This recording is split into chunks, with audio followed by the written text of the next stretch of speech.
અ, નમસ્તે બધા મારા મિત્રોને. તો હવે આજે આપણે વાત કરશું બાંગ્લાદેશની, જે અત્યારે બાંગ્લાદેશમાં ચાલી રહ્યું છે એના માટેની. હવે આ સમજવા માટે તમારે હિસ્ટ્રીમાં જવું જરૂરી છે. તો એમના માટેના બીજા હિસ્ટોરિકલ વિડીયોઝ છે, હિસ્ટ્રી માટેના વિડીયોઝ છે, એ આ વિડીયોની લિંકમાં મૂકેલા છે. તો આપને જરૂર એ ગો થ્રુ કરવા વિનંતી, કારણ કે તેનાથી તમને ઓવરઓલ સમજ આવશે. તો હવે આપણે વાત કરી અત્યારના ઇશ્યુઝની. તો અત્યારે શું ચાલી રહ્યું છે? તો 2024ની અંદર બાંગ્લાદેશમાં એક વિરોધી ગુટોએ ભેગા થઈ, ખાસ કરીને કોલેજમાંથી એક ક્રાંતિ ઊભી થઈ.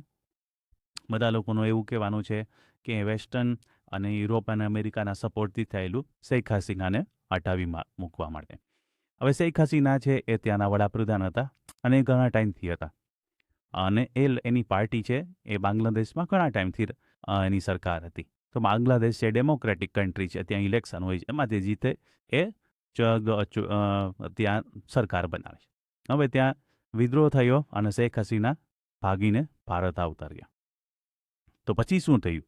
પછી આ જે વિદ્રોહીઓ હતા એ બધાએ ભેગા મળીને ત્યાંના જે એક નોબેલ પ્રાઇઝ વિનર અને ગ્રામીણ બેંકના જે હેડ હતા, જેમનું નામ છે યુનુસ, એણે હેડ બનાવ્યા. એટલે આમ વડાપ્રધાન નથી આપ્યું એનું પદવી, પણ એમ કે સલાહકાર, એટલે આમ હેડ જ કહેવાય. એની અંદરમાં મંત્રીમંડળ ને એવું બધું બનેલું છે. ત્યારથી એ લોકોમાં ત્યારથી જુઓ તો તમે કટ્ટરપંથીઓનું જે વિચારધારા છે એ વધતી ગઈ ધીરે ધીરે કરતા. અને પાકિસ્તાને બી ધીરે ધીરે ત્યાં પગપેસારો કર્યો. પાકિસ્તાનની ISI છે ત્યાં એના માણસોને મોકલવા માંડી. લશ્કર ત્યાંનું છે એ જ્યાં ઇન્ટરફિયર કરવા માંડ્યું. હમણાં ત્યાંના વિદેશ મંત્રી પણ ગયેલા અને કંઈક ત્યાં એની યારે સંધિઓ કરેલી. એટલે જોવા જઈએ તો ભારતની વિરુદ્ધમાં ત્યાં બધું બાંગ્લાદેશને જે સપોર્ટ મળવા માંડ્યો. હવે એને લીધે શું થયું કે તે અવારનવાર એવા ન્યૂઝ આવવા માંડ્યા કે હિન્દુઓ ઉપર એટેક થાય છે, હિન્દુઓને મારવામાં આવે છે. હિન્દુઓની ખાલી માઇનોરિટીઝ ઉપર પણ, પ્રેસ ઉપર એટેક થાય છે, જે પ્રેસ ન્યુટ્રલ હોય એની ઉપર એટેક કરવા માંડ્યા એવી રીતે. તો એમાંનો જે મેઇન માણસ હતો એક, એનું નામ છે હાદી કરીને, એમણે ભારત વિશે બહુ ઝેર ઓગાયેલું હમણાં રિસેન્ટલી. અને એમની છે ને રિસેન્ટલી એક હત્યા કરવામાં આવી. હવે એ કોણે હત્યા કરી, શું કામ એને કરી, એ તો હવે ઇન્વેસ્ટિગેશન થાય પછી જ ખબર પડે. પણ એને લીધે ત્યાં આખું માહોલ છે ખરાબ થઈ ગયો. બધા કટ્ટરપંથીઓ મેદાનમાં આવી ગયા, કારણ કે એ કટ્ટરપંથીઓના સમર્થનથી ઊભો હતો. પણ બાંગ્લાદેશની અંદર હમણાં ચૂંટણી બી આવી રહી છે. એટલે આવું બધું ચૂંટણી હોય ત્યારે આવું બધું ચમકલા તો થવાના જ હોય. પણ આ કંઈક વધારે પડતું, કારણ કે કટ્ટરપંથીઓના હાથમાં હતું એટલે વધારે પડતું થઈ ગયું. હવે એને લીધે શું થાય છે કે એ લોકોએ હિન્દુઓને ટાર્ગેટ કરવાનું ચાલુ કર્યું. એમાં એક હિન્દુની બહુ ક્રૂરતાથી હત્યા કરવામાં આવેલી, દીપુચંદ્ર દાસ કરીને છે ને, એમને એ લોકોએ ત્યાં રેસી નાખ્યો પહેલાં તો, અને ઝાડવે ટીંગાડીને એની લાશને સળગાવવામાં આવી.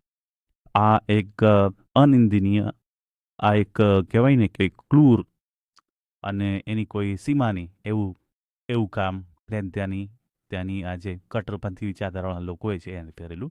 પછી ત્યાં જે એક પ્રેસ છે, 2 પ્રેસ છે અલગ અલગ, એ બંને પ્રેસ ઉપર એટેક કરવામાં આવ્યો. ત્યાંના કમ્પ્યુટરોને સળગાવી દીધા એવું સાંભળવામાં આવ્યું છે. આ બધી વસ્તુઓ કરવામાં આવી. હવે એને લીધે શું થઈ રહ્યું છે અત્યારે કે કદાચ ચૂંટણી છે એ બી થઈ જાય, કારણ કે આ વાતાવરણમાં તો ચૂંટણી કરવી પણ મુશ્કેલ થઈ જાય. એટલે ચૂંટણીની તો હવે ખબર નહીં, પણ અત્યારે બાંગ્લાદેશ ઉપર આખા વર્લ્ડ મીડિયાની નજર છે કે કઈ રીતના ત્યાં શાંતિ સ્થાપિત થાય પાછી, અને બાંગ્લાદેશ છે પાછું એની જે ઓરિજિનલ જે રૂપમાં હતું આવી જાય. કારણ કે બાંગ્લાદેશનો વિકાસ બહુ સારો હતો પહેલાં. શેખ હસીના હતા ત્યારે એ બહુ ગ્રોથ કરી રહ્યું હતું, એની ઇન્ડસ્ટ્રીઝ ગ્રોથ કરી રહી હતી. ત્યાંની યુનિવર્સિટીઝમાં પણ સારું એવું સ્ટડીઝ મળી રહેતું હતું લોકોનું. હવે આ તમે જુઓ તો 1 વર્ષથી બધું ઠપ જેવું જ છે. ત્યાં બિઝનેસ પણ ડાઉન થઈ ગયો છે, GDP પણ ડાઉન થશે જ, એની ઇમ્પેક્ટ આવશે જ. સો બાંગ્લાદેશની નોર્મલ પરિસ્થિતિમાં આવવાની હજી નજીકના સમયમાં શક્યતા ઓછી છે, પણ હવે જોઈએ એ લોકો ક્યારેક નજીક નોર્મલ સ્થિતિમાં આવે છે પાછા. હવે હું તમને મારા બીજા વિડીયોઝની લિંક મોકલું છું, એમાં તમે જોઈ શકશો બાંગ્લાદેશની આઝાદી પછી છે શેખ હસીનાનો કાળ, એ દરમિયાન કઈ રીતના ગ્રોથ થયો એ, અને પછી રિસેન્ટ ક્લેસીસ, એના વિશેની ડિટેલ પણ તમે જોઈ શકશો. Thank you. તમને ગમે તો સબસ્ક્રાઈબ કરજો, લાઇક કરજો. Thank you.